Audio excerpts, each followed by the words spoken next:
listening to the GM Shuffle, presented by DraftKings and VSiN. And welcome to the GM Shuffle, presented by DraftKings Sportsbook. The crown is yours. Dave Ross, Geoff Schwartz here with you on a Monday. Jeff, we have a lot to get to, a lot of big-time news. We're going to break down the NFC West as we continue to break down each division in the NFL as we get closer and closer to camps, and that means we're getting closer to the preseason and then, of course, the regular season. But I got to get your thoughts on some of these offseason moves that we've seen. They're presented by Smirnoff, the world's #1 vodka. Please drink responsibly. I think the biggest news of the week, Jeff, not a surprise, Aaron Rodgers, it is official, a 1-year deal, $13.6 million. He's going to wear number 8 for the Steel City Boys. He's going to be a Pittsburgh Steeler. Jeff, what'd you make of the news? And I guess you were not surprised by it. Well, it's funny you mentioned the number first, because they very clearly came out after he signed with the tweets about how Bradshaw's not giving him 12. Like, it just felt like they were ready to go. Those were in the drafts. Look, I think we talked last week, right, about Aaron Rodgers not being a Steeler yet and what was the holdup. And I'm glad he's in. It's been very helpful for the Steelers to get him in the building, get him accustomed to the playbook, and do a little bit of practice before training camp. But I go back to this common theme I have when it comes to this sort of signing, right? And I love, we don't have callers, but I love to get callers of, for Steeler fans. Like, you can tweet me at Geoff Schwartz. It's like, what is the goal of this, right?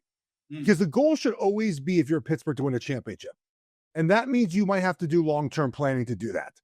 And this feels a very short-term plan for absolutely not the winning you expect, right, Dave? Like, if the goal is just to win up a playoff game, you might get there with Aaron Rodgers. Maybe. I've won a playoff game since 2016. In that playoff game, funny enough, he didn't even score a touchdown, right? That was 18-16, a Chiefs win. And by the way, after that Chiefs loss, guess what they did?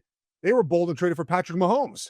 And Pittsburgh refuses to take those steps to be bold enough to either lose really badly for a season, get a good draft pick, or find a solution in the draft.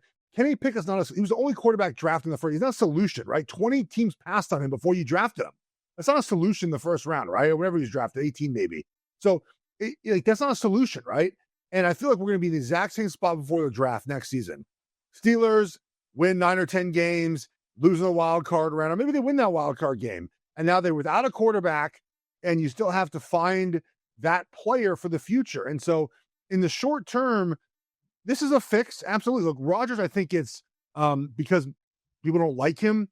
They think he's a worse quarterback than he is. I don't think he's terrible. He's probably not great anymore, but somewhere in between, right? Average, above average. That's a decent, it's what Pittsburgh has needed. They need something like that. But this is nothing for next season. It's just a short-term fix. It's a Band-Aid for the problem they have, which they don't have a franchise quarterback. And when you look at division winners, right? We talk about this all the time. I'll talk about each and every week as we talk about the AFC West, the NFC East. I think we did last week. The team that wins the division is the team that has the best quarterback. It's not a surprise. Rodgers is not the best quarterback in this division. So again, like, you're right back where you were at the end of last season, which is maybe we win a playoff game, maybe we don't.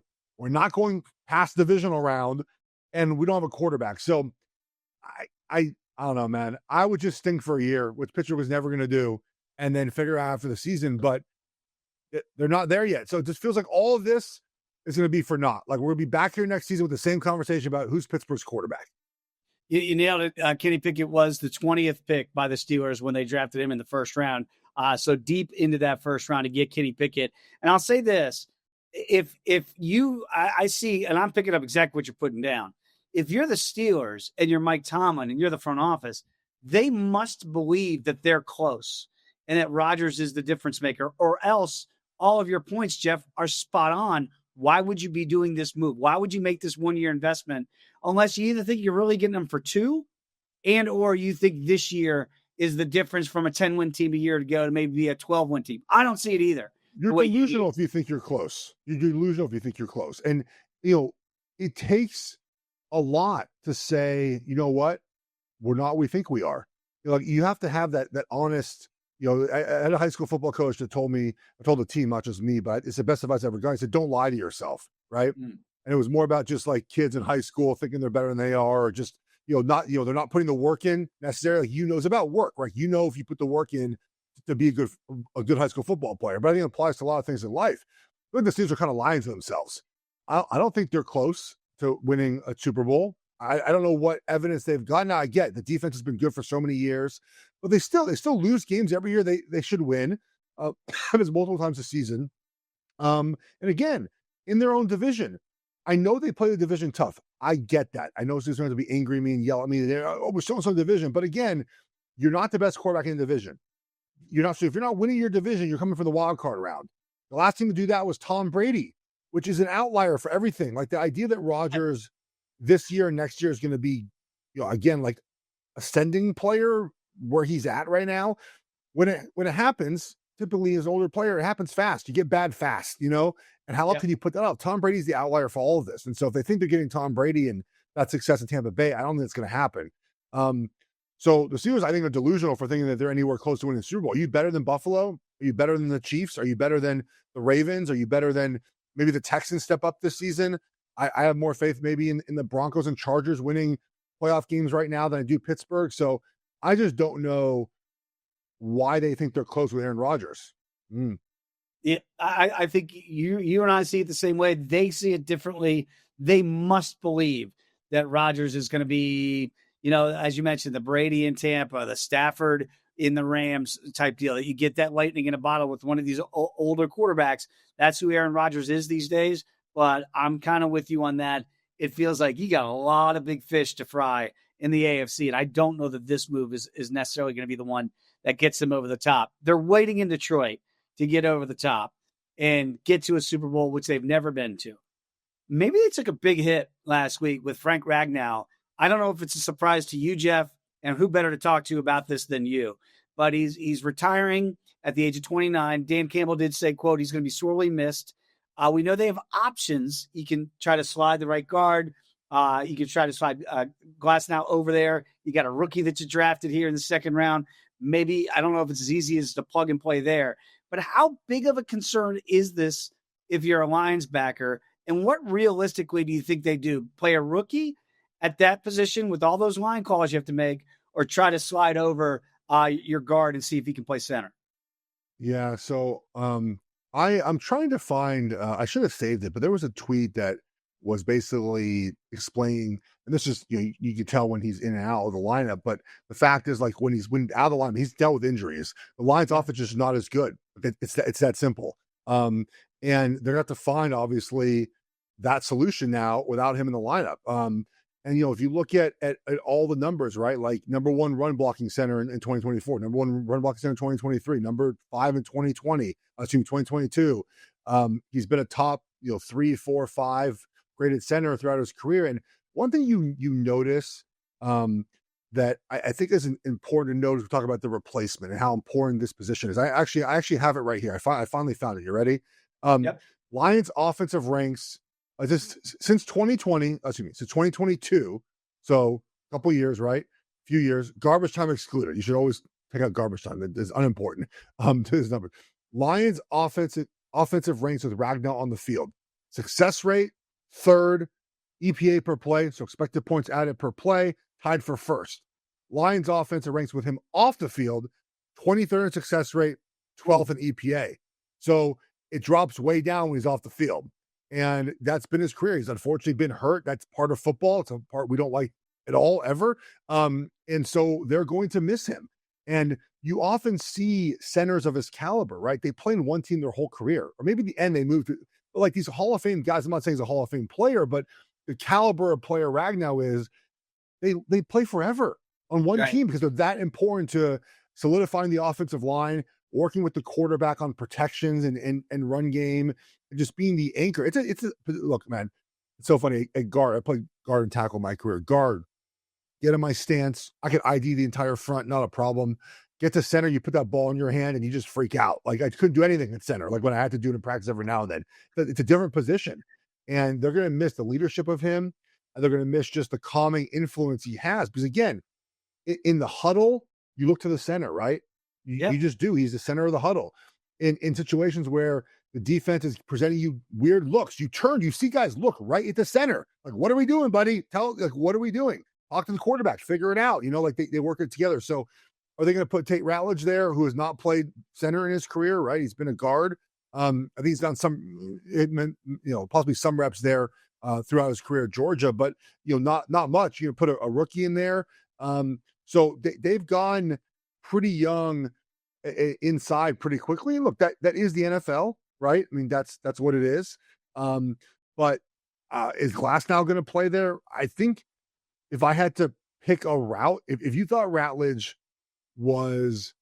is going to be an incredible center, you just put him in there now. I think if you think there's going to be a little bit of work and time, you put in the veteran who you trust, I think, early on to make that happen.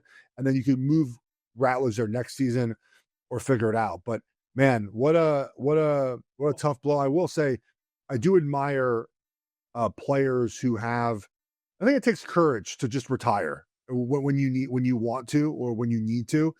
A lot of us, including myself, hang on for one more year, and that year is pretty miserable. You're thinking about when your career's done, you're trying to get by and whatnot. And I give him the credit for just saying, look, man, I've had my 7 years. I was kind of shocked. I thought it would be 10, 12, 15 years for a guy like that. But that's the NFL, right? Injuries get everyone. It's 100% injury rate in the NFL. So I do give him just the credit, I think, for making that decision and deciding I've had my football career and now let's get healthy and be a family man. Yep, it's surprising, and I'm sure the Lions, I don't know if they're completely caught off guard. This is not like Andrew Luck. I don't Luck, think so. right? It isn't like that, or I can't preseason, right? They had to have an they drafted 2 offensive linemen. I think they knew. Okay. I think you know as a coach, general manager, how the players are feeling. I'm sure Hank Fraley reached out to him in the offseason, was like, how you feeling, man? He probably was like, I'm not feeling good, coach. I imagine that those conversations are happening. And I would imagine, look, offensive linemen, we're one unit. We talked about this last week when it came to the protection award, right? Like, we're one unit, and you don't want to let anyone down. I don't think he held this into himself and at the last minute was like, hey guys, I'm not playing this season. Like, I'm sure he let everyone know. Maybe it came through Taylor Decker. Taylor Decker told, hey man, Frank's just, he's injured. And sometimes too, never my problem, trust me, but you lose a lot of weight when you get hurt and you can't work out. And sometimes you just lose too much weight. It's like, I just can't put this weight back on to get back to the weight I need to play at. That was, again, not my concern, losing weight. But the fact is, like, sometimes guys just get to a point when they have lost too much weight because they're getting hurt and they can't lift like they want. They don't eat as much anymore. And you look and you're like, oh, I'm 250 now. I got to get back up to 300. I'm just not doing that again. Yeah, it's going to be interesting. As you mentioned, could be Graham Glasnow to slide over there, or it could be one of the rookies there, Tate Ratledge, that we're talking about out of Georgia, to get that spot start here for Frank Ragnow, who's now officially retired. All right, Jeff, when we come back, let's break down the NFC West in the hierarchy area. Maybe it's tougher to figure out who the best of the West is. We'll do that next here on the GM Shuffle.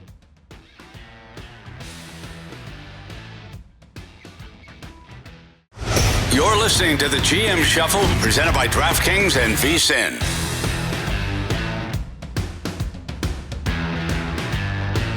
We are back at the GM Shuffle. Dave Ross and Geoff Schwartz here with you at the end of the show here, Jeff. We do have some other news in the NFL. We'll get to some releases that are pending, why teams do it the way they do, and maybe a new home for Nick Chubb as well. We'll get to all that. But I did want to get to the NFC West.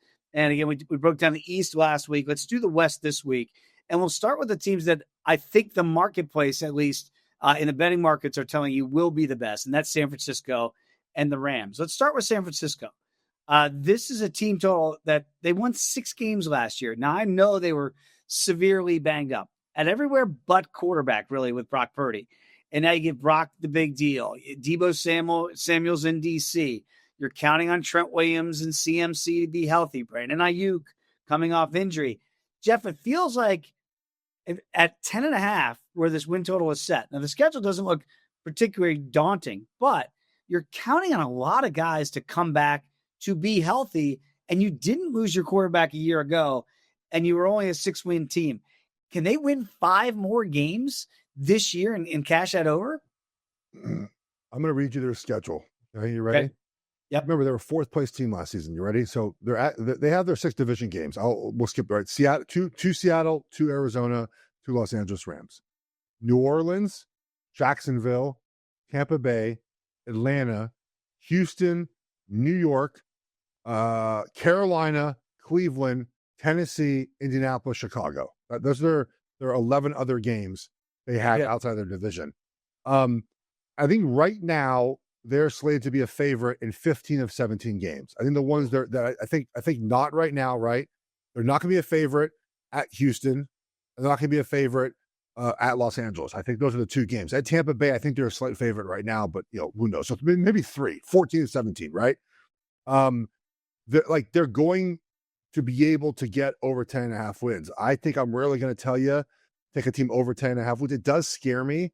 But here's a couple reasons why I think it's a wager you can make, just looking at them as a whole. You mentioned injuries, right? So typically you get injured one year, the next year you're very healthy. That's the way the NFL works, right? And let's just assume Niners are healthy, right? They have a lot of players at the top of the food chain at their position, right? Trent Williams, Christian McCaffrey, you include Juszczyk in there, which is a big part of their offense. Kittle, right? I think Kittle's getting older, but he's still considered near the top of that position. Nick Bosa, right? Fred Warner. Like, these guys are near the best of their position. And when you have a lot of those premium players, Brandon Ayuk, by the way, I don't know where he is in the pantheon of wide receivers, but obviously not terrible, right? Good wide receiver. Pooney's a young guard who's getting better. Like, you have these players, and when you look at the best teams, they often feature 7 or 8 of these sort of premium players, right? And so if all those guys play, you have a chance to be really good again. We know the offensive scheme is set up for success, right? We years and years and years of this offense all over the NFL. Robert Saleh's back in the building, calling the defense. The defense is pretty good when Robert Saleh calls the defense, right? So all these things, I think, go in favor of the Niners winning a lot of games this season. Look at the coaching staff, too. Some of the underlings here under Kyle Shanahan. We got another Kubiak. Clay Kubiak has been promoted to the offensive coordinator. Brian Griese's out after being the quarterback's coach there for 3 years. Gus Bradley has been brought in to be the assistant head coach of the defense there. And Brian Boyer is going to come over from the Brant Broyer, rather, he's coming over from the Jets here. I'll get his name right here eventually, Jeff. But I look at this and I go, okay, you get another Kubiak and you get Gus Bradley to help up that coaching staff. You mentioned Saleh coming over there to run the defense. Could they be better from a coaching standpoint, specifically defensively, to get better product this year? Yeah, I think Gus Bradley, this is a perfect role for him because, he does best in this defense, is cover 3 defense. Like, that's what he's done for all these years, Mm-hmm. and he's not in charge of it now. It's Robert Saleh. So he's just an extra kind of coach there, which I think is super important for, I think, what his skill set is now. And we've seen Robert Saleh over the years, just do good things with defense. And, I don't think it was his fault what happened in New York last season. And then offensively, look, the offense is through Kyle Shanahan, right? But it seemed like, they weren't getting the most out of the quarterback coach position, which is why I think Kubiak got promoted up to help Brock Purdy out a little bit and be closer to what the offense wants to be under Kyle Shanahan. So I like the coaching additions. Look, in the draft, I think they drafted, obviously, defensive line, which is a huge priority of theirs with Williams and Collins. They went linebacker as well. This is where I think, if you're looking for negatives on the Niners, this is where it's at. Buddy, they have drafted very poorly for years now. Yeah. And this is why last season went so bad with the injuries. Now, of course, you lose all the guys they lost last year, you're going to have issues. But any team is.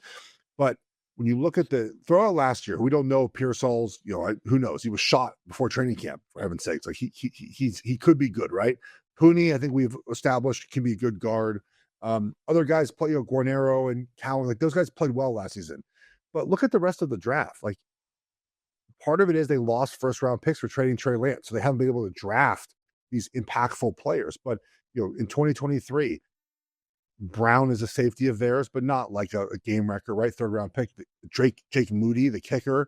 Otherwise, it's like guys that really haven't given them very much at all. Look at 2022, Drake Jackson. Was their first pick in the 2nd round. I don't know. Is he a dominant pass rusher? I don't think he's on the team anymore, by the way. So like it's all these, like, it's these, just kind of like these guys that haven't given them what they need at that position. 2021, those guys are all gone. Trey Lance is gone. Aaron Banks is gone now.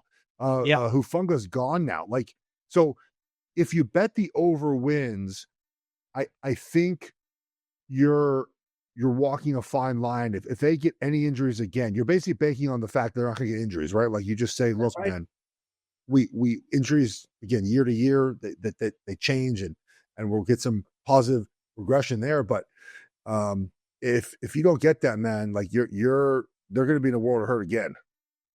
The team that they are actually chasing, everybody else in the division is chasing, is the Rams. Rams won the division a year ago late. It was kind of that 3-horse race. Actually, San Francisco was involved in until they really spun out at the end of the year.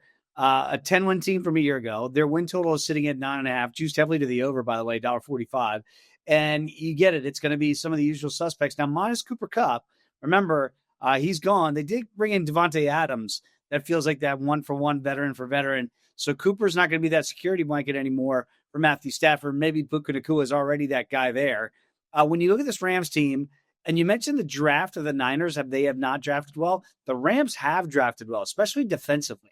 You see those young stars that they have on the defensive side of the ball. What do you make of this Rams team this year? I think it's a really tough division, but if we're looking at the Rams here to get at least 10 wins, what do you make of those prospects? Oh, man, Rams plus 195 for the division. Sign me up for that, buddy. Look, all McVay has done with a healthy Matt Stafford is, and a really a healthy team, right? I mean, you need a team around him is win a lot of football games, right? 12, the year 5, everyone's hurt, 10-10. And last year they were super young. Like 10 wins was sort of not out of nowhere, but I think a little unexpected.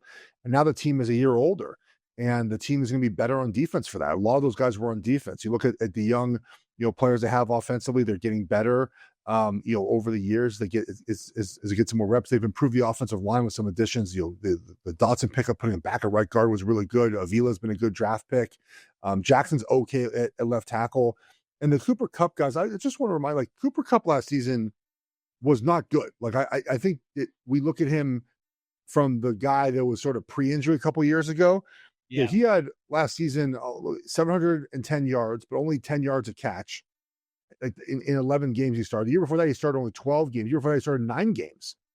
Like 2021, he had nearly 2,000 yards. Since then, he hasn't been close to 1,000. So they're losing a little bit there, but not a ton.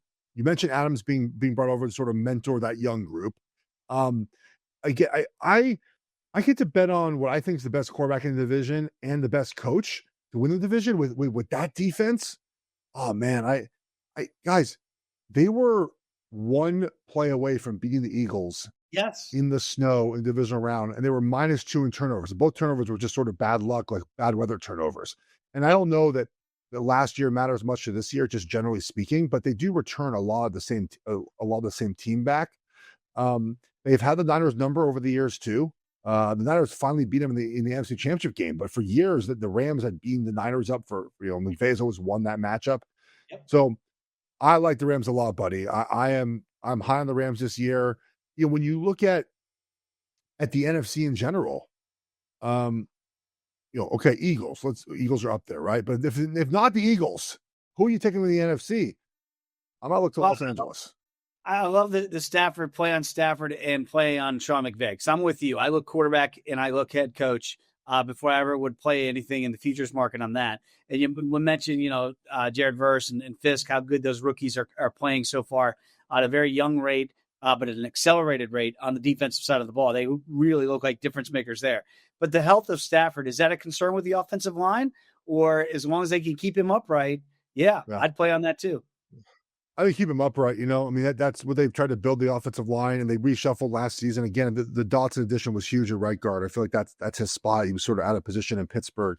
That addition's been helpful, and I think the offensive line is enough. And again, this goes back to as well. The scheme does a good job with the offensive line. Now, there's obviously moments on third down the scheme does not matter. They make those plays. But it's also just a well-rounded team, right? Like they're not a team that I think you look at and think, they got to score 27 a game to win. They could win games they did last season, right? 13 points, 16 points.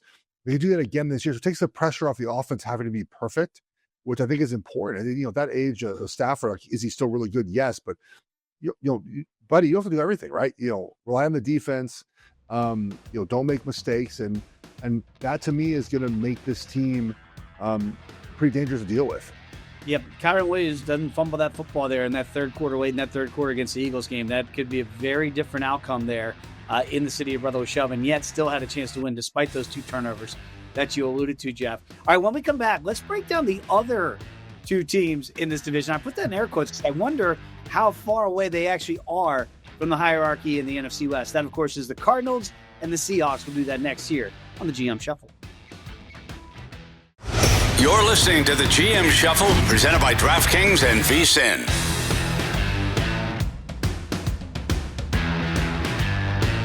We are back on the GM Shuffle. This episode of the GM Shuffle is presented by Smirnoff, the world's #1 vodka. Please drink responsibly. Geoff, we're breaking down the NFC West. Talked about the Niners and the Rams in the last segment. Let's talk about the Cardinals and the Seahawks here. And I'll be very curious your interpretation of that pecking order here in this division overall, and certainly if this is quote-unquote the 3rd and 4th respective teams in the division. 8 wins for the Cardinals last year. Did not finish strong. Remember, they had the lead in the division outright in December before a rough finish there. So now that win total is sitting pretty close to where they were. 8-9 a year ago, 8.5 this year.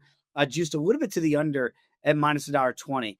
I think you do look at Gannon and Kyler Murray kind of starts there in our quarterback and head coach comparison there. What do you make of that symmetry now? Kyler actually surprised me. Looked like a guy still very invested, not only in football, but in this team.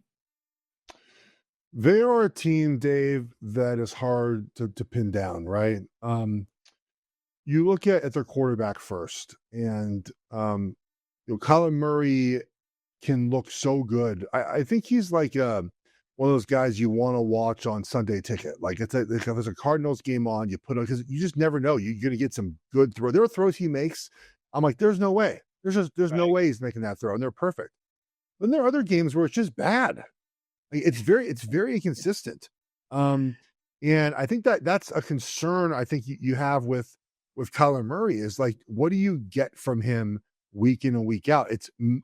I think would lean to mostly good, but there are some games that are just not great, and not consistent.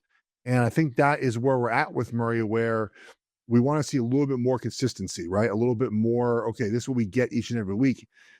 Last week you look at it, it's some of his game log. He'll go have 307 and then he'll have 154. You'll have, at the end of the season, it was more consistent than it was to start the season. But that to me is a concern. Is what are you getting from him? There were games and they were close and lost at the end because the offense wasn't able to do enough. The offense did not score a ton of points last season. Maybe that's a holistic issue for them rather than the Kyler Murray issue, but that does end up falling a lot on the offense. So on the quarterback there, they have weapons. I mean, Marvin Harrison Jr. is fantastic. McBride is fantastic. So they got to get a little bit more from that. The offensive line, I think, is a question mark a little bit still, right? They're kind of a work in progress there. Paris Johnson seems like he's going to be really good. I like the center a lot. Plays really hard, physical player, but they're missing a little something.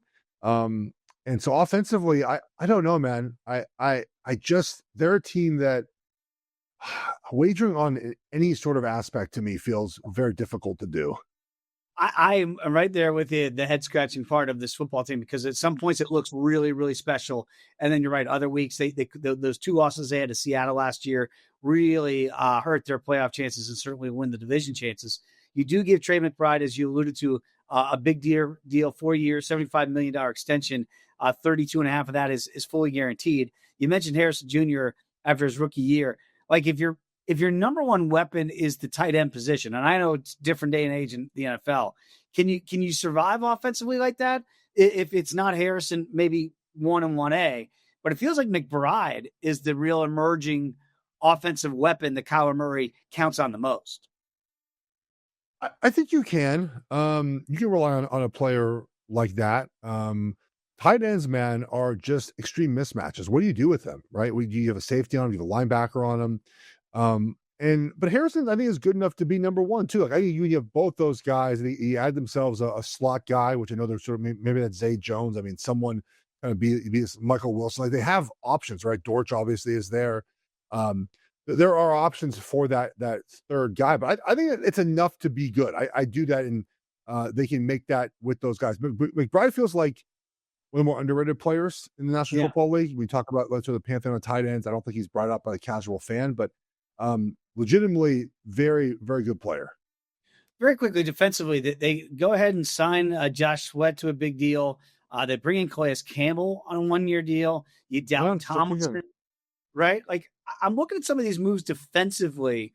Could they be sneaky good, that Bird Gang defense this year? Well, they can't be worse, right? I feel like, right? Like they're and this is the problem they had last year. When you look at the depth chart heading to last season, you looked at defensively, you're like, oh boy, like where are the dudes at? Right. Where are they at?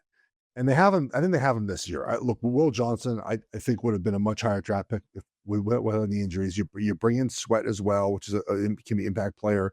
Calais Campbell's still doing his thing. Like there are a lot of, and I think we know Gannon knows how to coach defense, and there were signs last year it was getting better. But they have.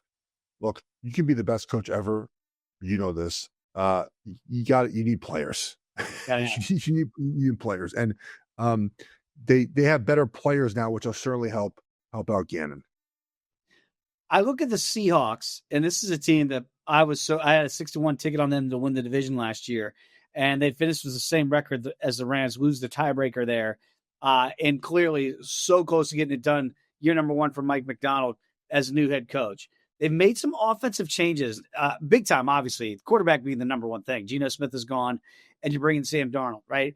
But you also bring in Clint Kubiak as the offense coordinator. It felt like just, not that long ago, he was going to be a head coach in the league. And now you move on from Ryan Grubb, you bring him in. Rick Dennison's coming in to help coordinate that running game here. What it says to me is Mike McDonald said, I've got to change the offense from the coaching standpoint and the quarterback standpoint. They've got ball carriers there in that backfield. You move on from DK Metcalf as well. Tyler Lockett's gone as well. I mean, they've made wholesale changes from the coaching staff and the personnel with this offense. It's going to look vastly different except for the running backs, Jeff. Is this going to be a run-first offense like he's used to in his Baltimore days?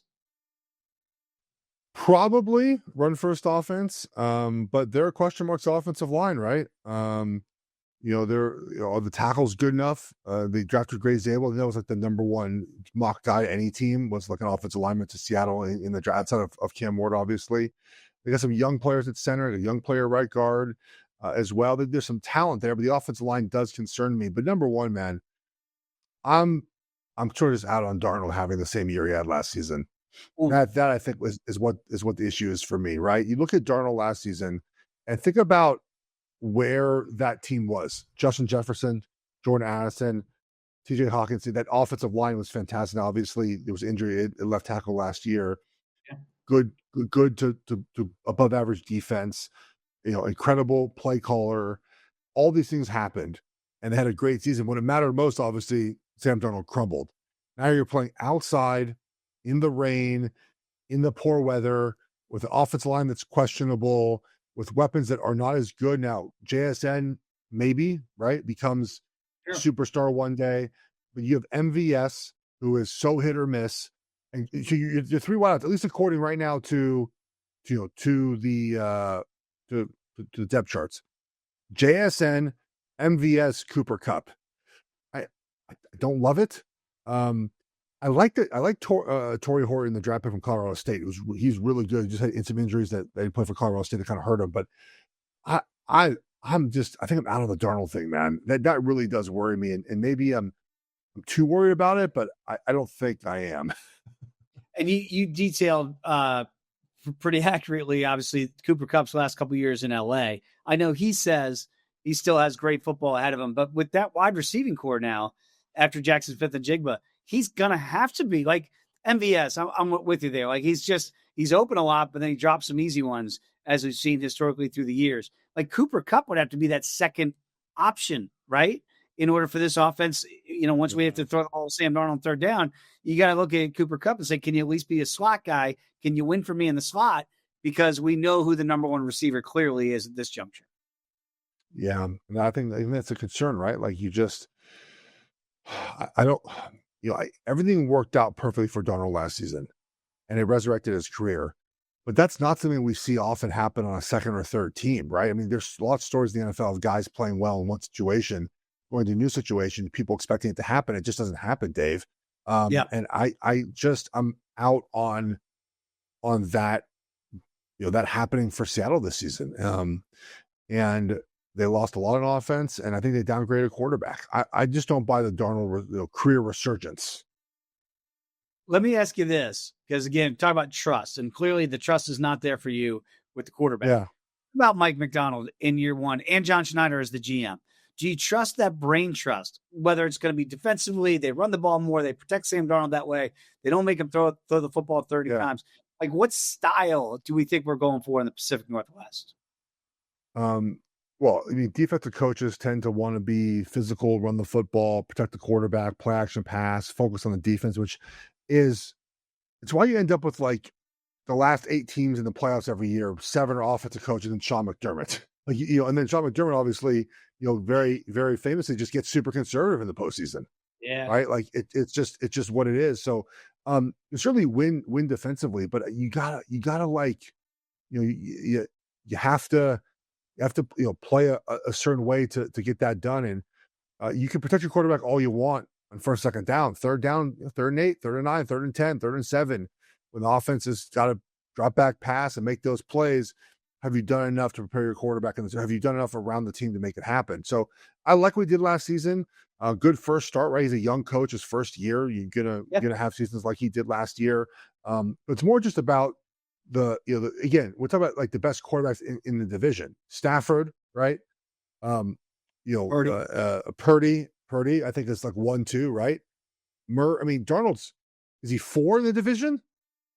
Oof. The 4th best quarterback finishes 4th in the division most years. So like that's my concern with Seattle, right? Like I just don't buy the quarterback position. So again, very quickly here, we're definitely Stafford, that hierarchy. Super Bowl champion, we get it. It's Stafford 1. Is Purdy solidified as the 2? Are we done with that? I think he is.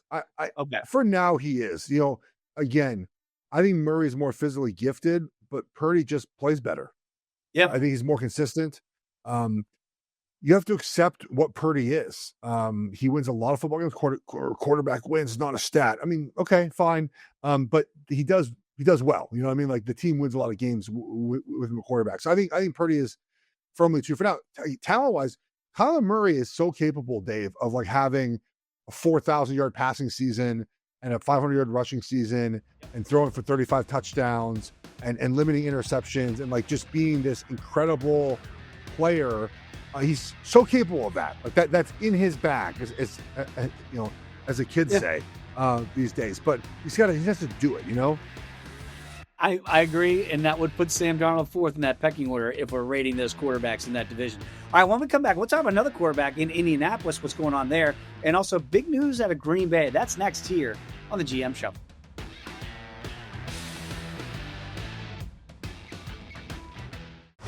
You're listening to the GM Shuffle, presented by DraftKings and VSiN.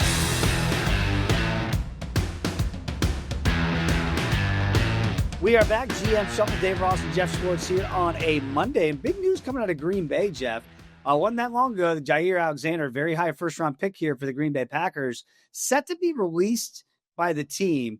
So, Jeff, when you see this, as we've now turned the calendar into June, and again, I believe 15th overall back when the Packers took him in the first round to solidify their corner position, we all get how talented he is.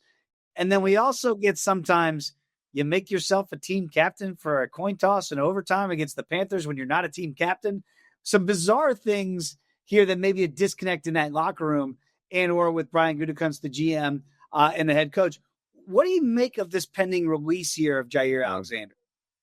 Well, the pending release is so they hope someone calls and offers them a washing machine and a ham sandwich for like something, right? Or something for the player.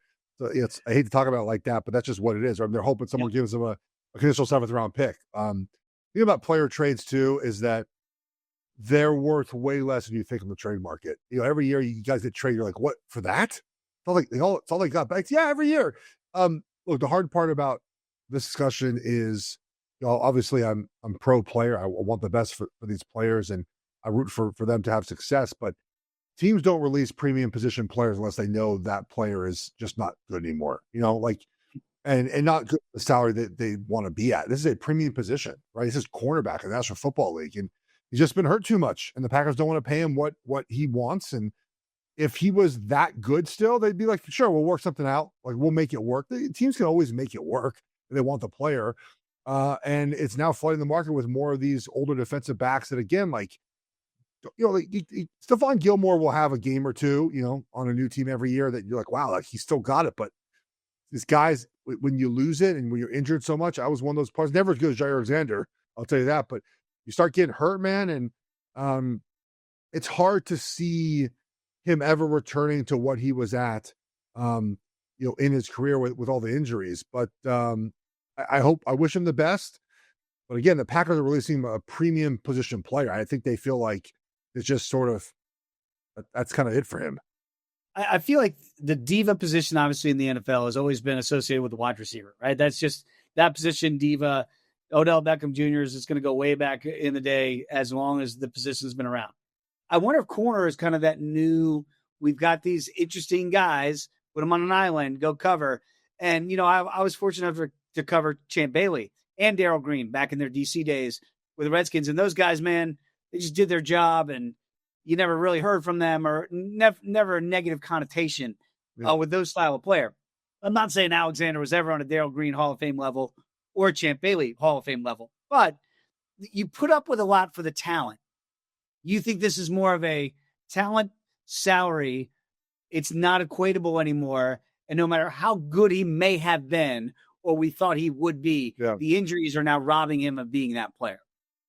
Yes. Look, I've heard this quote before, but basically, if your talent outweighs your problems, you keep your job. When your problems outweigh your talent, you get rid of your job, right? And I don't think that his problems are outweighing his talent. I don't think that's the case at all here. But when you start making a lot of noise about wanting a new contract and wanting something specific, the team doesn't think you're talented enough.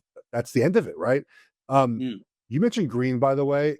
Play before my era. If you guys ever want like a minute video, just go look up Darrell Green and how fast he is. Like him chasing down other wide receivers. I think he ran 4.22 or something like that. Some insane. This is before obviously combine training and all this stuff. Just go watch it. Just go fire up the old video machine and go watch him just run down wide receivers. It's pretty wild. It's like there's track time and there's like football speed. Like when you have your pads on, bro, he was incredible to watch his highlights. It was, and I'll tell you this, even in his advancing years, nearing the age of 40 in his playing days, Redskins had a wide receiver back then named Albert Connell, who could really run. And Connell challenged old man Darrell to a little 40 run at practice. It didn't end well for the young Albert Connell, let's put it that way. Old man still dusted him, has plenty left in the tank. I love it. I love it. There's a young man who's starting to get old right before our eyes. That's Anthony Richardson now with the Indianapolis Colts. That shoulder, Jeff, is going to keep him out of minicamp. And again, the doctors, trainers, they checked it out. Shane Steichen, the head coach, said this. He said he's got some aggravation in the AC joint. So we're going to go and sit him out this week. So maybe not a long-term concern. But, Jeff, when I hear shoulder and a continuing problem with the AC joint for young Anthony Richardson, he needs this time, man. Didn't play a lot of football at Florida, and he hasn't played a whole lot of football now going into year 3 before you bat your eye in Indianapolis. Not good. Not good at all. We started the show talking about Pittsburgh in the quarterback position. I feel like the Colts deserve as much criticism as I gave Pittsburgh for the way they've handled the quarterback position, right? Like, think about Andrew Luck retired, I don't know, 7 years ago now. Like, it happened. Like, you have to move on, okay? Stop talking about Andrew Luck and what could have been. It's over, right? It sucks. Andrew Luck's incredible. I love watching him play. I love hearing him talk football. It's fantastic. He's done, though, right? Like, they have to get over that. They went after Richardson without a plan, I feel like. And that doesn't, the injuries don't matter to this discussion. They will in a second, but year one, he gets hurt, and it's a quarterback that we know needs the reps. He did not throw a lot of passes. Like Mahomes threw like 1,000 more passes or 1,000 more pass attempts than Richardson. Like he just did not play a lot in college. You bring him to Indianapolis. Number one thing is you need to get him reps. He plays, I believe, 5 games year one, gets hurt. Last season, instead of saying, okay, we're playing him all season no matter what, that should have been the plan. We're going to do this Flacco thing if he struggles. He struggles a little bit, put Flacco in for like 2 weeks, decide, hey, Flacco's old and can't play anymore. Back to Richardson. So, like, now you're entering year 3, okay? Richardson's now hurt. You don't know what you have in Richardson because you haven't played him enough. If you play him the first, 2 year and a half, I should say, you might know what you have in him. And you can say, okay, like, let's rest your shoulder. We know what you have in you. Get ready for the season. He's missing all this opportunity to get reps, as you said, because he hasn't gotten the reps yet because they haven't had a plan to use Richardson correctly. And so now you're sitting here, and it's June 9th, and you missed an offseason. Your option is Daniel Jones right now. Doesn't feel great. And you might have wasted a first-round pick of Richardson. So I just think the injury is unfortunate. Doesn't take away from, I think, what is the mismanagement of last season by the Colts. Fascinating to see what's going to become of this kid, if anything at all. But that shoulder injury is going to sideline him at least a little bit here as they kind of go with kid gloves before they get to training camp. Nick Chubb, devastating injury 2 years ago, came back last year. Feel good story. Expected to sign with the Texans. We had heard this, that he was basically, as much as they love him in Cleveland, they're going to move on from him. Talking about moving on from Andrew Luck. Well, this looked like a guy was headed for Canton, Ohio one day in the Hall of Fame. And Jeff, we talked about this with Jair Alexander, about the injuries and the talent, how much you can put up with. This is a guy everybody's rooting for. Everybody loves him in those locker rooms. But what do you make of this move? And could he be still a 1-2 punch for Joe Mixon in Houston? I'm intrigued by this one because, as we know, for injuries like his and like most injuries, year 2 post-injury tends to be the year that you sort of return to whatever form you can get to, right? Whatever top form is that you have left typically happens in year 2 after injury, right? He got hurt September 18th, 2023. So week 2, right? He tore his MCL, ACL, like the whole, just blew his knee out. It's just a terrible injury. It was gross. It was terrible to watch. He came back last year, week 7, October 20th. Now, he was splitting reps with Ford, right? He didn't get a ton of attempts last year, 102, only had 332 yards. So not terribly explosive last season. So I'm curious to see now that he's had a full, we talk about this a lot. I'm going to reiterate this. There's a difference between an offseason where you're rehabbing from an injury to get back to 100%, which I've done before, and then taking your whole offseason as 100%. The two different ways to get ready for the season. I've done let's rehab to 100%, start your season. You're not 100%, right? Like you are, but you immediately become 75% because you didn't train like you normally would, right? You trained to get back to 100% versus entering an offseason at 100%, which you never really are exactly, but like you're not that hurt, right? And then training the offseason at max capacity, right? At 100% of what you can be. So Chubb gets to spend this offseason probably training at a level he didn't get to do last year. And so he'll hit the ground running a little bit better now entering training camp. And he should provide the Texans with, I think, a little bit of juice. Now, how long the juice lasts, I don't know. He averaged 3.2 yards rush last year, 3.3, not great. But he's an incredible athlete. I think we could see something from him now. Is it going to be an entire career worth of something? I don't think so, Dave. But I'm curious. I'm curious to see what it'll be in Texas uniform. About 90 seconds to go here. Let me ask you about Jalen Ramsey very quickly. He's not going to attend the mandatory mini camps this week as he and the team still trying to work out. They're at an impasse of moving on from Jalen Ramsey. We talked about it was Jair Alexander as a Packer set to move on from him. This isn't an injury thing. This just feels like he didn't work in South Beach, right? It worked in L.A., helped get the Rams a ring when he went there. What do you make of Jalen at this stage of his career? And are other teams still going to go, yeah, let's work out that trade and see if we can kick the tires a little bit more on Jalen Ramsey? Same sort of discussion with Jair Alexander, right? Like I don't think Ramsey is he's in a better spot than Alexander is right now, but the Dolphins are willing to get rid of a premium position player. Like they're listening to offers. So something must not be going right there. The Dolphins, by the way, buddy, we haven't got to the AFC East yet.